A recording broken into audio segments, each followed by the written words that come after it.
bendiciones a todos nuevamente.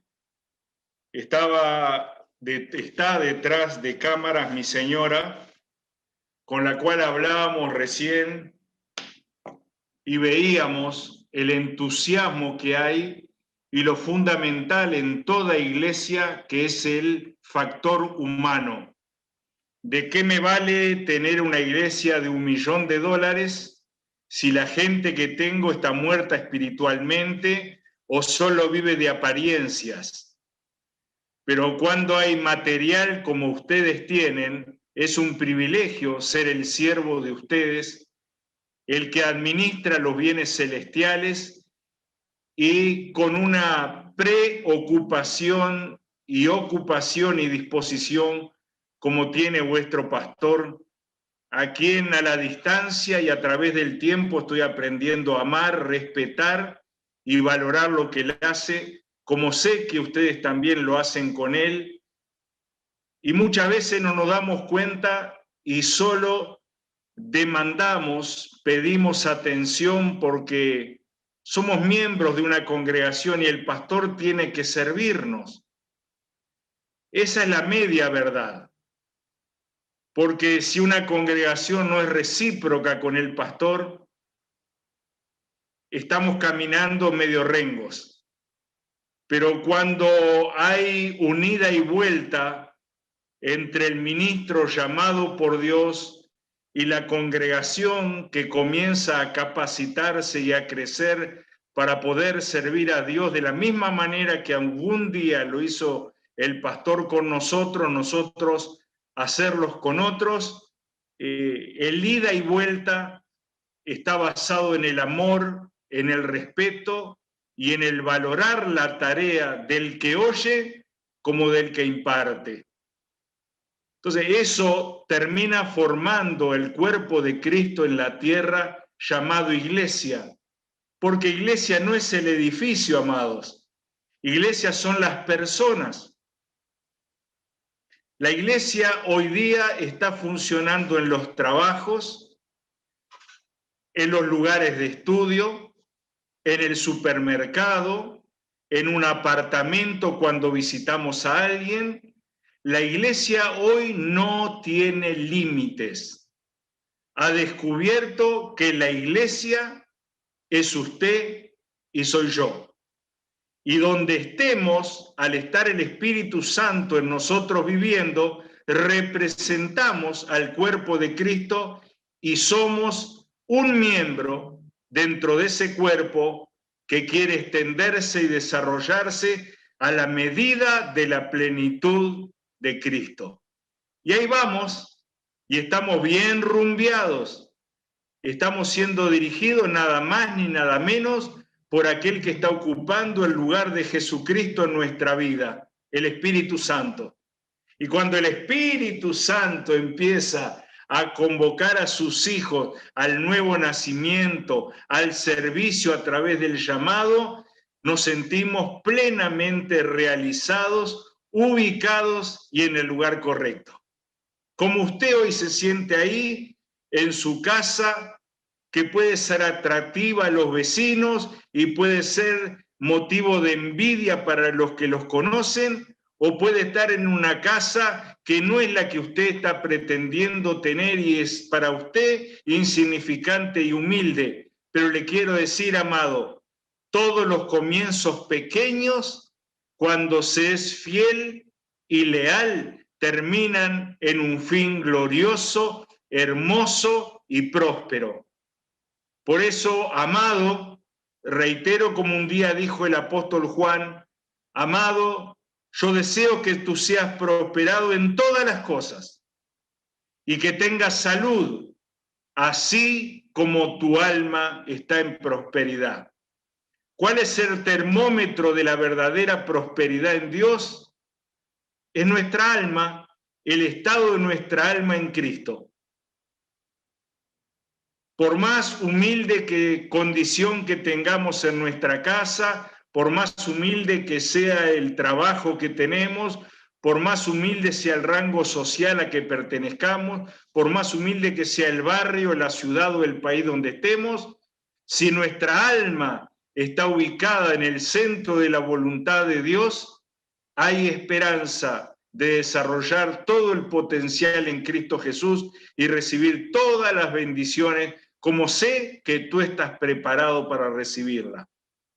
Por eso es con un inmenso placer que como siervo de Dios comparto con verdaderos hijos de Dios una palabra que está direccionada a 3 objetivos.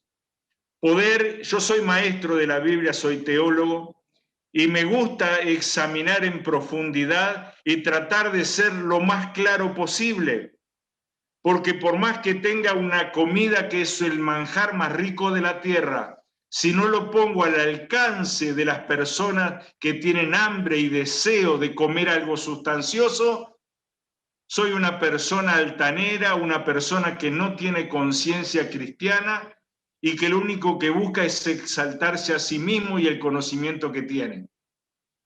Pero ya he luchado contra eso y he vencido. Y sé lo que es la sencillez de poder predicar un evangelio que puede tener tanta sustancia que al más hambriento puede dejarlo pleno de la llenura del Espíritu Santo. Por eso hoy, cuando les voy a hablar acerca de términos que no sé si a ustedes es común o alguno tal vez al ser nuevos en el Evangelio puede ser la primera vez que lo escuchen. Pero a la vez son términos teológicos, pero también son términos legales, judiciales, que se usan mucho en la jurisprudencia, en la parte de los juicios, de la abogacía y todo eso. Pero vamos a tratar de bajar lo más al alcance de todos nosotros lo que Dios quiere decirnos. Los términos que me demandó su apóstol y pastor fueron expiación, redención y justificación. Todo esto, amado, si nosotros como albañiles, arquitectos o ingenieros de construcción no ponemos un fundamento sólido, un fundamento para el edificio espiritual, el mejor a lo largo del caminar, vamos a ver que las paredes empiezan a resquebrajar, empiezan a haber grietas, empiezan a haber fisuras y el edificio no aguanta el peso de la construcción. De tal manera, así también es en nuestra vida espiritual, cuando Dios se quiere revelar a nosotros y mostrarnos términos que son base para nuestra salvación, como lo son expiación, redención y justificación. Son 3 componentes de la salvación que vamos a tratar de estudiar hoy.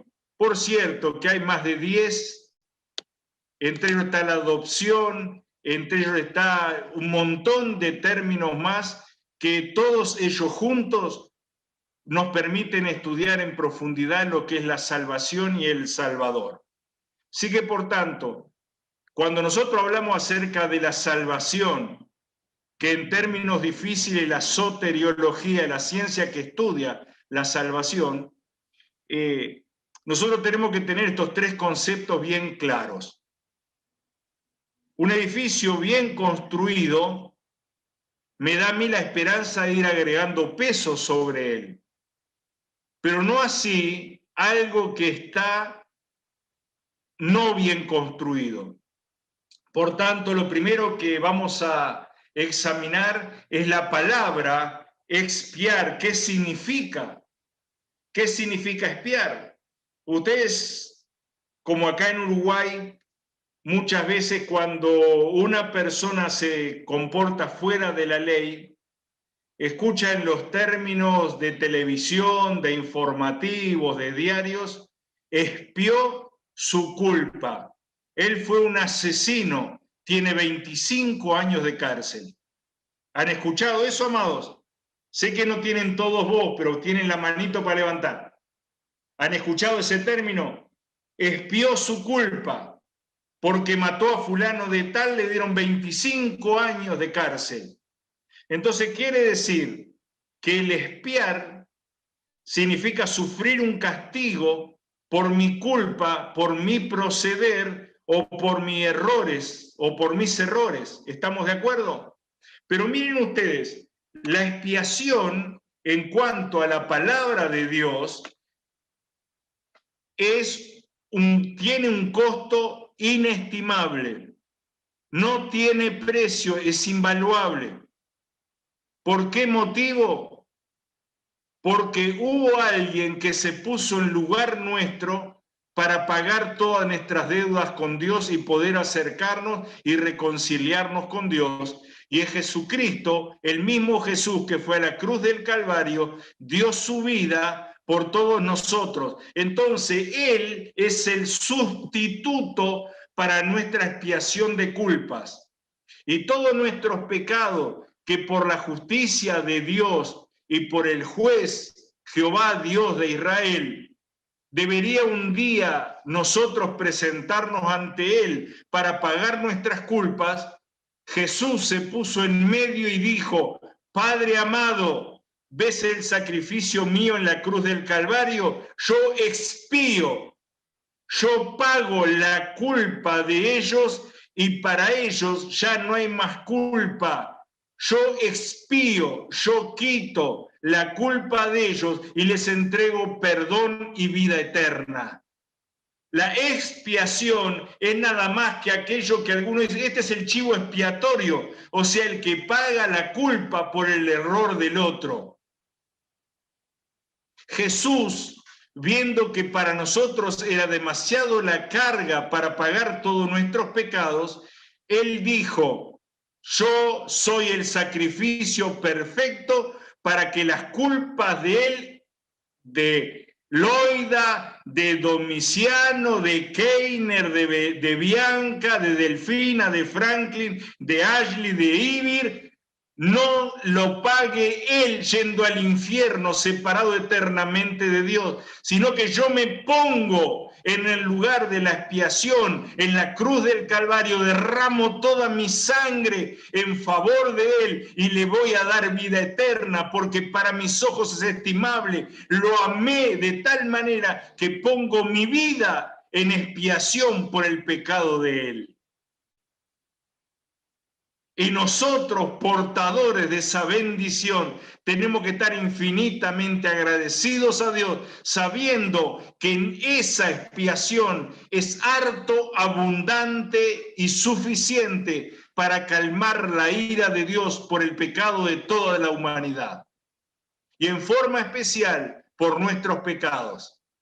Los que teníamos antes de participar de la vida eterna y del conocimiento de nuestro Salvador, habiendo tenido bendición y vida eterna, pero también los que habiendo tenido bendición y vida eterna, nacimos de nuevo, pero a causa de nuestros errores, también es valedera la expiación de Jesucristo para los errores aún de los cristianos.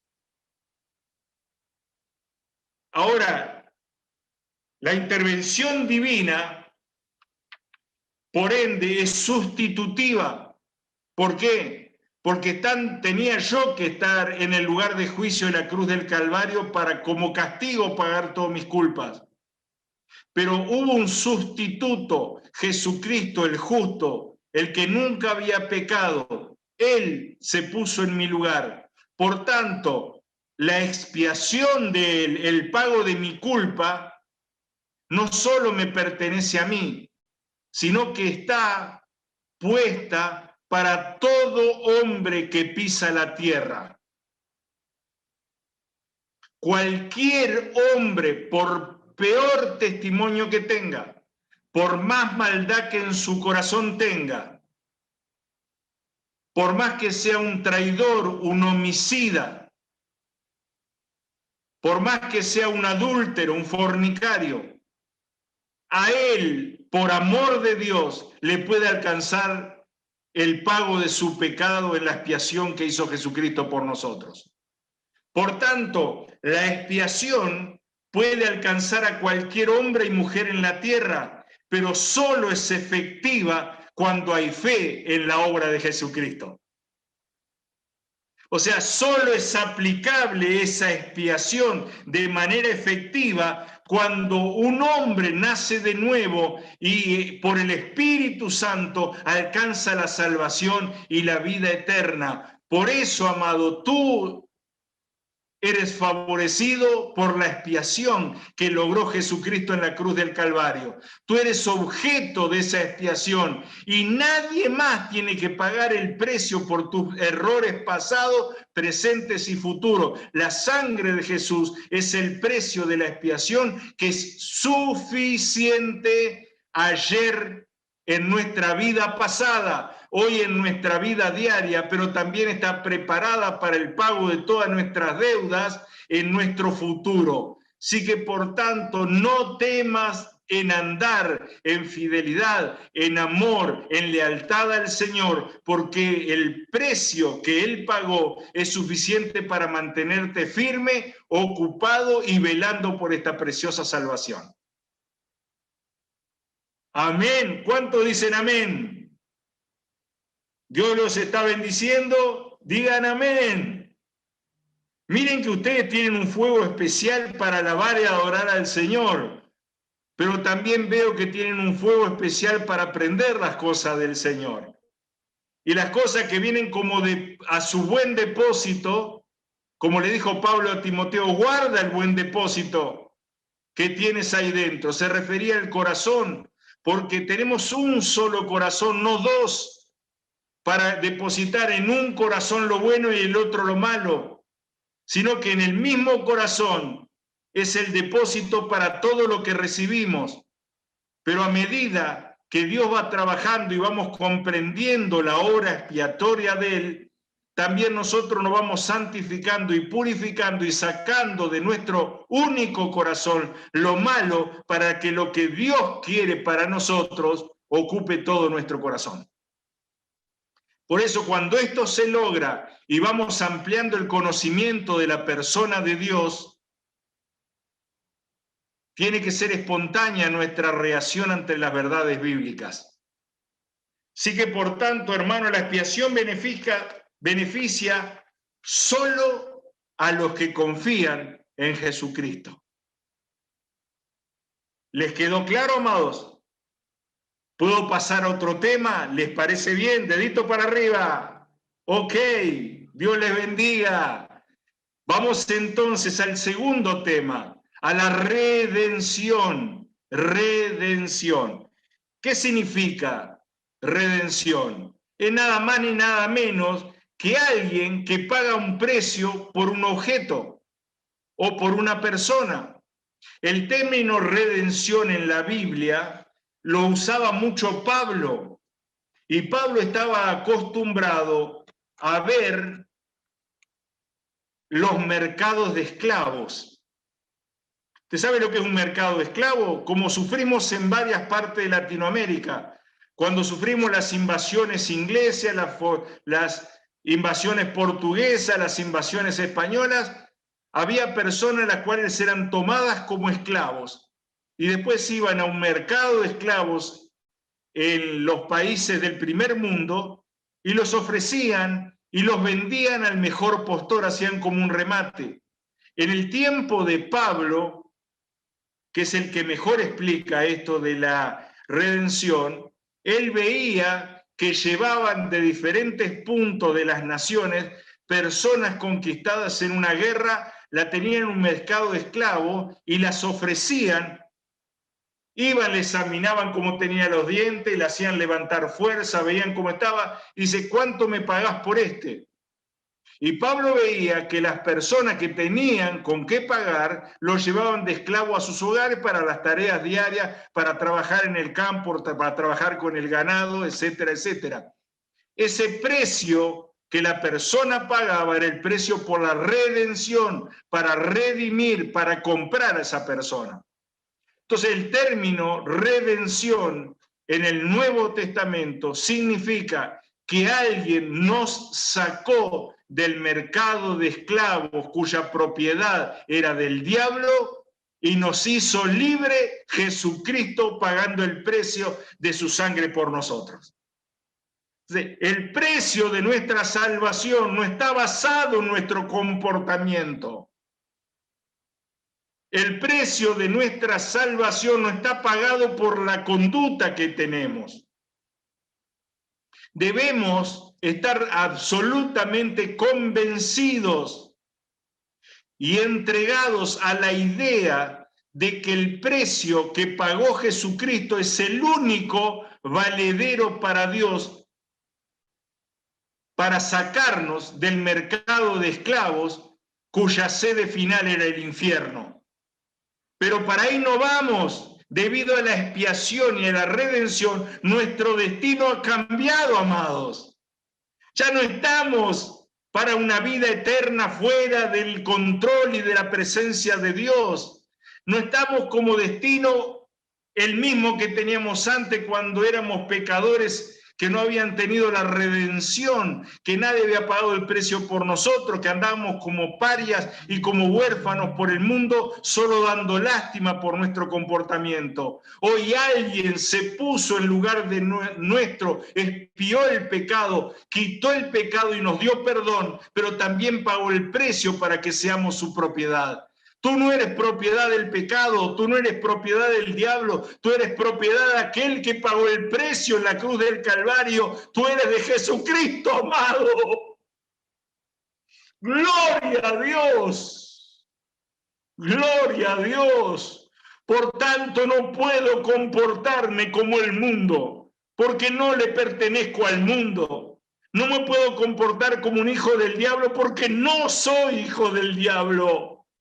Me debo comportar como Jesucristo porque soy hijo de Dios y mi Redentor vive. El que expió mi culpa y me perdonó lo hizo para siempre. Por tanto, yo debo vivir, andar, caminar y ministrar en la perspectiva de uno que fue expiada su culpa, quitado su pecado y la redención fue paga. Ya no pertenezco más al mundo, no pertenezco al diablo ni a ningún hombre. Le pertenezco a Jesucristo, mi Señor y Salvador, y estoy feliz porque Él se la ha jugado por mí a tal punto que me dijo, por cuanto soy hijo y hermano menor de Él, todos los días de mi vida Él va a estar guardándome, amparándome, cuidándome, y debo saber que la sangre está viva delante de Dios para justificar, y ese es el próximo tema, justificar aún mis pecados, y Dios cuando me ve a mí, me ve a través de los lentes de la sangre de Jesucristo, mi culpa expiada, mi vida redimida, ya le pertenezco a Él, Él me trata como hijo, me guarda, me cuida y tiene preparado un futuro que es tremendo y cuyas palabras están confirmadas y una vez y otra vez en la palabra de Dios, la Biblia, como promesas, y hay más de 5.000 promesas que hablan de mi destino eterno. Pero acá en la tierra también disfruto de esa redención. Por eso acá el escritor a los Hebreos dice en Hebreos 9, del 12 y el 15, hablando de redención, no se olvide que la redención es el acto de pagar un precio por alguien que pertenece a otro. La redención es el acto de pagar, no es el precio en sí, es el acto de pagar. ¿Está bien? Entonces en Hebreos 9, versículos 12 y 15 dice, y no por sangre de machos cabríos, que era lo que se estilaba en el culto antiguo del Antiguo Testamento, ni de becerros, sino por su propia sangre, entró una vez para siempre en el lugar santísimo, habiendo obtenido eterna redención. ¿Qué significa eterna redención? ¿Que por 2 días? ¿Que por 3 días? No, eterna significa que nunca caduca. Si Él me redimió, yo tengo que estar seguro que el precio que Él pagó fue para siempre. No tengo que estar dudando, tengo que andar como un hombre y una mujer que está seguro de quién es su dueño y a quién servimos. Por eso el versículo 15, complementando el 12, dice, así que por eso es mediador, el que se puso en medio de Dios y del hombre, en medio del diablo y del hombre para redimir, es mediador de un nuevo pacto, para que interviniendo muerte, como en la cruz del Calvario de Jesús, para remitir, para llevar cautivo a nuestras transgresiones que había bajo el primer pacto, los llamados reciban la promesa de la herencia eterna. No estás recibiendo una promesa que caduca en 10 años. No estás recibiendo una promesa que caduca con tu muerte. Nada más que cuando tú partas, ya sea por que llegó la hora este físico de desaparecer sobre la tierra y tu alma vaya donde el Señor prepare y tu espíritu a esperar la resurrección de los muertos, tú tengas la plena seguridad que ni ahí Dios te va a abandonar, porque la eterna redención es para siempre. Nunca dudes de la obra del Calvario. Podemos dudar de nuestra conducta, de nuestra responsabilidad, podemos dudar de tantas cosas y de personas, pero nunca dudes de la fidelidad de Dios hacia ti, porque es eterna. Es desde siempre y hasta siempre. Siempre te va a alcanzar el precio del pago por tu libertad y por ser un hijo de Dios. Por eso vamos al tercer tema, y es el tema de la justificación. ¿Sabe que en el Antiguo Testamento, tú sabes que la Biblia está Antiguo Testamento y Nuevo Testamento? En el Antiguo Testamento, en el sistema de la ley, se consideraba justo al hombre que conformaba todas las normas religiosas y la conducta que Dios había fijado. El justo era aquel que el Sanedrín de los judíos decía, este no tiene culpa, este es justo. Por tanto, este varón justo no puede recibir ninguna condenación ni habladuría de nadie, porque su conducta es aceptable y ha sido juzgado y ha sido hallado justo. La otra era cuando un juez te consideraba justo y te declaraba inocente. Entonces, por más que te culparan, el juez había dicho que era justo, entonces eras inocente y nadie podía mandarte a la cárcel ni hacerte pagar un precio contante y sonante, aún como aquella mujer que era viuda de un profeta, que los hijos iban a ser esclavos de a quien le debía. Pero en el Nuevo Testamento, nos damos cuenta que en Romanos 3, del versículo de 21 al 26, nos explica otra cosa. Nos habla de que la justificación es un acto declarativo de Dios que debido a la suficiencia de la muerte de Cristo declara que los creyentes han satisfecho todas las demandas de la ley concerniente a ellos. O sea, en palabras más claras, leemos los versículos 21 al 26 de Romanos 3. Pero ahora, aparte de la ley, la cual te decía si era justo o injusto, se ha manifestado la justicia de Dios. ¿Qué quiere decir que se manifiesta? Aparece de pronto, se manifiesta de repente. Así como tú y yo, por ejemplo, no necesitamos que baje en un culto el Espíritu Santo, pues ya somos portadores de él. Lo que tenemos que hacer es que se manifieste el Espíritu que está dentro nuestro para darnos vida.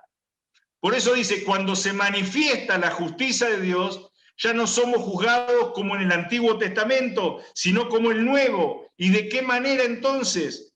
Dice así, pero ahora aparte de la ley, se ha manifestado la justicia de Dios testificada por la ley y por los profetas. ¿Dónde estaba declarada que un día se iba a manifestar la justicia de Dios? En la ley y en los profetas. ¿A quién apuntaban? A Jesucristo mismo. Entonces vamos a ver qué logra con la aparición de Jesucristo y su manifestación. La justicia de Dios por medio de la fe en Jesucristo.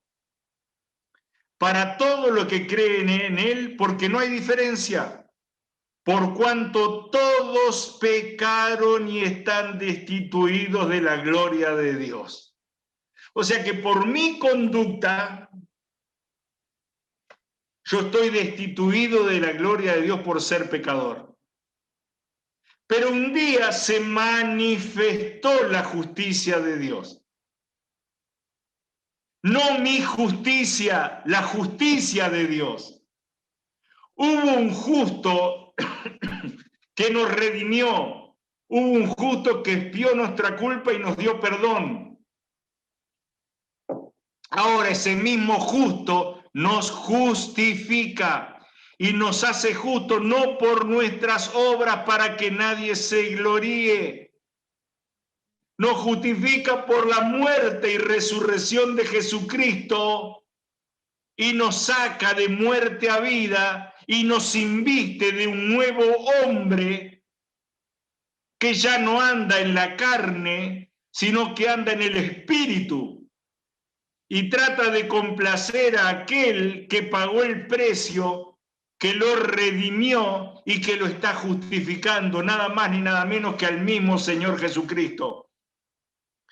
Por eso nos dice en el versículo 24, siendo justificados gratuitamente por su gracia mediante la redención. ¿Qué era la redención? El acto de pagar un precio por alguien. Entonces ven que en este versículo se conjuga la expiación, la redención y la justificación, todo en uno, porque el escritor hebreo quería que los creyentes comprendieran la altura, la grandeza, la anchura y la profundidad del amor de Dios en Cristo Jesús y hasta dónde es el alcance de nuestra salvación. Por eso es necesario estudiar todos los términos de salvación y no errar en ninguno de ellos para no ser confundidos por el diablo y por gente que manipula las escrituras. Amén. ¿A quién dice acá? Siendo justificado gratuitamente, o sea que por gracia no tenés que pagar nada. Tus diezmos no pagan tu salvación. Tus diezmos son un síntoma de obediencia y de fe, de que Dios va a abrir la ventana de los cielos y que estás probando a Dios de una manera sabia. Tus ofrendas y tus primicias no son el pago para tu salvación, son nada más ni nada menos que el agradecimiento que tú demuestras por la obra de Dios en la tierra y tu fidelidad en los conceptos y lo que Dios quiere de ti.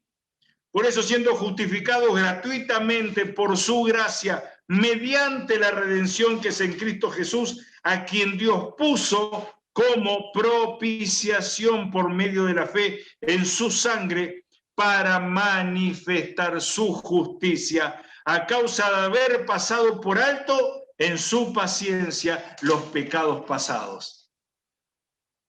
Hay gente que no interpreta ni le es revelado ni tienen luz sobre la redención y la justificación. Y el diablo aprovecha para hacerle ver los pecados pasados como motivo de que Dios no permite su cercanía hacia él, que se sientan sucios, que se sientan indignos de la presencia de Dios. Pero aquel que conoce y sabe, como dice acá en Hebreos capítulo 3, versículo 25, que Dios lo puso a Jesucristo como propiciación a causa de haber pasado por alto en su paciencia los pecados pasados, le podemos decir al diablo, mentiroso, engañador de los hombres que no conocen a Dios. Te quiero decir que la justificación para mí es legal. Y lo que tú dices de mí es mentira, porque ya pasó por alto mis pecados pasados, presentes y futuros. Lo arrojó a lo profundo del mar y ni él ni yo vamos a volver a buscarlos, porque la sangre de Jesucristo me ha limpiado y Dios me ve como justo delante del trono de la gracia. Y dice, mire cuál es el final de la justificación. Con la mira, versículo 26, de manifestar en este tiempo, su justicia, a fin de que el que sea justo, él sea el justo y el que justifica al que es de la fe de Jesús. Por tanto, amados, como un día dijo Lutero, lo que a mí me salva es la fe en Jesucristo, no mis obras. Para hacerlo bien sencillo. Pero quiero terminar esto con dos versículos que si tú estás deseosos de terminar esta jornada en bendición, vas a estar ahí diciéndote a ti mismo, voy a poner las antenas al mayor potencial para que mi espíritu perciba la intención de Dios con esto con lo cual hoy terminamos la prédica. Y yo quiero ir contigo a Colosenses, capítulo 2. Y quiero coronar todo esto de la justificación, la expiación y la redención de una manera que le abra las puertas a la manifestación del Espíritu Santo que está en ti. Del Espíritu Santo del cual tú eres templo, y que Él ahora vaya al altar de tu vida y encienda fuego agradable a Dios, de holocausto, de atención, de amor y servicio a Dios y obediencia. Cuando llegamos al capítulo 2 de Colosenses, leemos en el versículo 13 y 14 lo siguiente. Y a vosotros, diga, y a mí también, si dice a vosotros, es a todos excepto él. Así que para mí también, y a vosotros estando muertos en pecados y en la incircuncisión de vuestra carne, os dio vida juntamente con él, perdonándoos todos los pecados. Repita conmigo y en presencia de lo que están alrededor suyo. Él perdonó todos mis pecados. Todos. Hasta el enojo con mi suegra de hace 10 minutos. Hasta el enojo de mi padre que me dijo, vení al culto por internet y no mires la novela. Aún con mi madre que me dijo, dejá de ver el fútbol y venía a escuchar palabra de Dios. ¡Wow! Que estoy tocando y pisando callos en alguno, me parece. Pero era para que te enteraras que Dios ha perdonado todos tus pecados. Y es más, no solo los perdonó, sino que anulando el acta de los decretos que había contra nosotros, que nos era contraria, quitándola de en medio y clavándola en la cruz. ¿Qué quiere decir esto? Cuando alguien infringe la ley, cuando alguien roba, mata, levanta falso testimonio, lo denuncian, la policía lo lleva al juez. El juez dice, vamos a hacer un sumario de esta persona. Dice, ¿qué hizo? Mató, robó, levantó falso testimonio, mintió, etc. Bueno, entonces hay un acta que lo condena para recibir un castigo. A mí me dice que el acusador de los hermanos del diablo tenía en su mano el acta que condenaba y tenía la esperanza de mandarlo al infierno a cada hombre sobre la tierra. Pero dice que Jesús, al ir al Calvario, le quitó las actas que nos eran contrarias, las clavó en la cruz del Calvario y sobre ellas derramó su sangre para perdón de tal forma que nosotros no siquiera tengamos sentido de culpa. Porque las actas que nos eran contrarias, cuyo cárcel era el mismo infierno, fueron quemadas, fueron quitadas de en medio, y el diablo y sus secuaces, el acusador de los hermanos, fue expuesto públicamente a vergüenza pública, y él, Jesucristo, triunfó sobre toda condena hacia nosotros en la cruz del Calvario, y a partir de la obra expiatoria y redentora, Dios nos justifica y nos podemos sentir totalmente libres, libertados, liberados, justificados, redimidos, y nuestra culpa expiada, porque Jesucristo lo hizo todo por nosotros, y a mí no me corresponde ningún sacrificio personal, sino el sacrificio que Dios espera de nosotros es de obediencia y de alabanza continua, a lo cual te invoco a que lo hagas a partir de este momento, después que agradezcamos a Dios por su fidelidad, por su amor y por la tremenda obra que hizo, que para nosotros hubiese sido imposible con nuestra conducta alcanzarla. Y que Él nos dé la suficiente fuerza de voluntad y de carácter para decir no al pecado que puede opacar esta salvación tan grande, y eso no le corresponde a Jesucristo, sino que es nuestra responsabilidad. Por eso dice que debemos ocuparnos con temor y temblor de nuestra salvación. ¿Están dispuestos a orar conmigo, amados? Permiso, apóstol Chayán, voy a orar por toda tu congregación hermosa.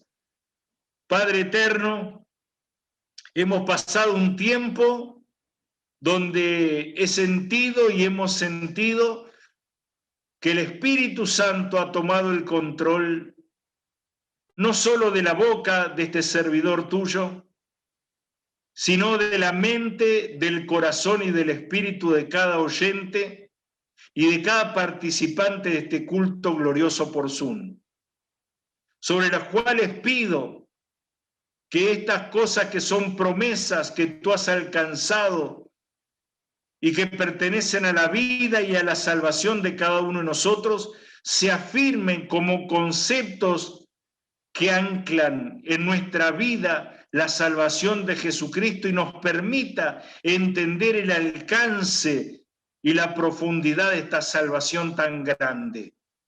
Señor, prepáranos para ser sorprendidos de una manera que se ensanche nuestra alma para recibir todo aquello que debe ser cambiado de sentimiento a aceptación, de sentimiento a firmeza, que no sea un producto de las emociones, sino que el Espíritu mismo esté ministrando a nuestro espíritu estas verdades aprendidas hoy.